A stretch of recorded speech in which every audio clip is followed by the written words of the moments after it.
Well, I think it was John Steinbeck's book of Mice and Men, but I believe it was Robert Burns that said, "Of best laid plans of mice and men go astray or awry." This, I'm going to blame Tish for this, one of my subscribers. I thought about taking the air conditioning pipe into the wheel arch, then across in the wheel arch and then back into the car, and decided against it. But looking at the route I've got to take with this air conditioning pipe and where I would have to position the dryer, I have decided I am going to do that. I am going to go through the wheel arch. It's just going to make life a lot easier. And as Tish said, which I can't disagree with, there's a lot more room in there. So that is something I am going to have to do. So I've now got to cut another hole in down here, and that won't be a problem. And then run the pipe along inside. I'll put the dryer in the wheel arch, and I'll make up a shield to go over it as well, just to prevent all the stones from beating the shit out of it. I say stones and grit when you're going along the road, particularly in Arizona.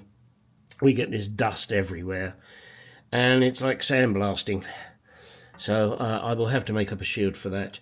Initially, all I want to do now is get the hole in here, get the dryer mounted, then I can get this all together and get the radiator in, fill it up with water.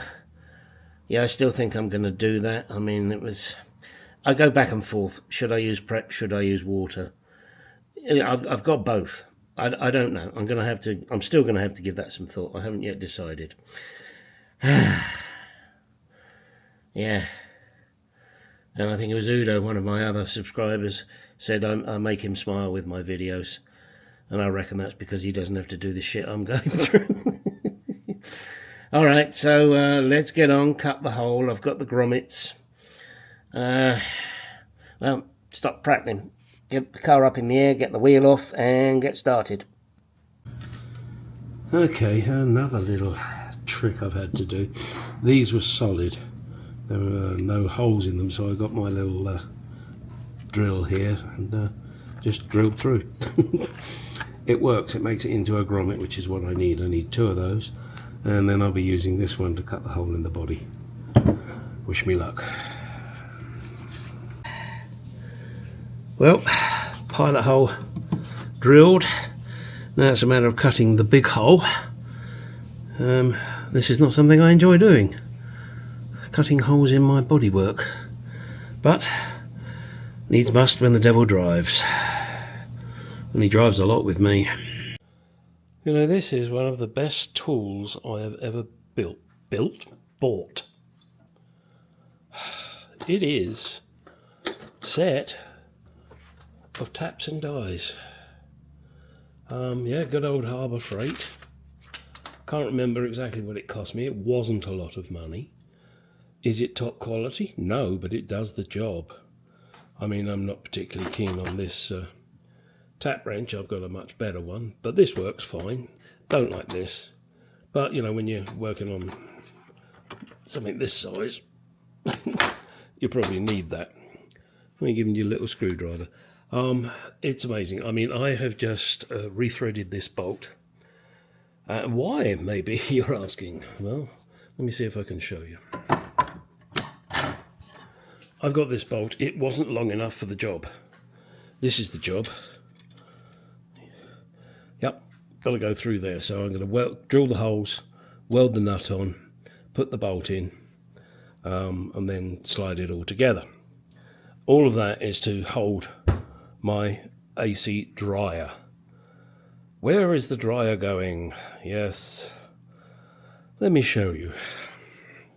Let me get a light. Okay, this is where it's going to live, on this area here. probably across from there to there. Not sure yet, haven't decided on the bracket, and I think what I'm going to do is sink it down in there a bit, and that way it gives it a little bit more protection. We'll see, that's not decided yet, but it's probably what's going to happen. You can see the glue there over on that grommet, as I think I mentioned earlier, and if I didn't, I'm going to do it now. I'd made the hole too big. I picked up the wrong cutter. What a fucking dick. Anyway, so I've had to put some glue around it, and then I'll cover it over in the black underseal stuff that we've got in here. I've got to do some anyway because of this area here wasn't done properly by the shop, so I will be dealing with that. And oh yes, let me show. I'm gonna put a shield in here to, as I said, protect it from the stones flying up from the road, and probably. Not decided yet. I will use this. Oops, what are you looking at? There we go. Come on, come back. There we go. So yeah, and this is obviously an old vacuum tank shield. I happen to have 2 of them. So I figured that's probably going to be what I'll use. Yeah, oh, one other thing here, if I can get my camera to obey me. Me. This piece of pipe here, that is what I use to bend the bracket. Oh, the bracket's in there at the moment. I'm cleaning off there was some sticky tape on it. But anyway, I just use this piece of pipe on it. Works wonders. Got to bend it around something. You know, if I just try to bend it by hand, it wouldn't be good. All right. Well, it's the same old thing, guys. Get out in that garage, go do some shit. And don't make any mistakes like I did. Yeah, sucks. Maybe soon I'll get the grill in this. Cover up a poor little hole. And the radiator and the condenser and oh my God. There is so much to do. One job at a time. Where was it I saw that? How to Eat an Elephant? I think it was Classic Car Cave Dave. How do you eat an elephant? One bite at a time. I've been biting this thing for years. God. All right, now, get out in that garage. Go do some shit.